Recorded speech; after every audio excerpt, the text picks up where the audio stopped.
Let me tell you the time that the first celestial landed on Earth. The first celestial to ever set foot on Earth did so 4 billion years ago, when this world was still a thoroughly insignificant speck of molten mud, insignificant and utterly lifeless. The celestial came not because of some grand cosmic design or godly destiny. It never even consciously chose this world. It came merely because it fell. It fell because it was dying. Turns out even an omnipotent space god gets sick now and again, and this one had just came down with quite a nasty infection. They will become to be known as the Horde. The celestial had encountered a swarm of the cosmic lotus while traversing deep space. In those days, they preferred to feed on infant worlds, but there was more power inside a celestial, they quickly discovered. This particular celestial was now hopelessly infested, the first of its kind to ever be diseased, Patient Zero. It fell through space many years before it finally landed in the muck of Earth, where it vomited and bled and wept radioactive tears, and then slumped over, dead.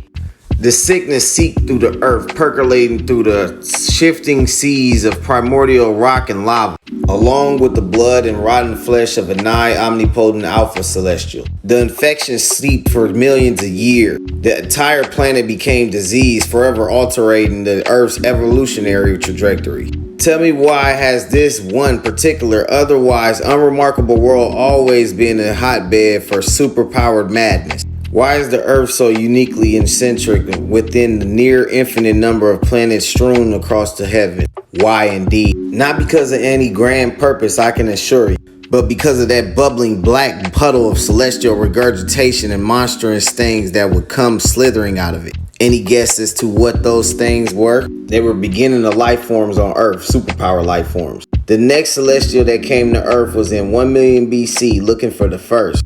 It was believed that they was lovers, though there are no words for such things in the celestial language. The first celestial name was Progenitor. This one name is Zegret the Aspirant. He found the progenitor with millions of wreathing horde bugs around. The sight of it drove Zegbert quite mad. Or perhaps it was the horde infected that quickly found the fresh meal. Either way, Zegbert the Aspirant found no love on his world. No love at all.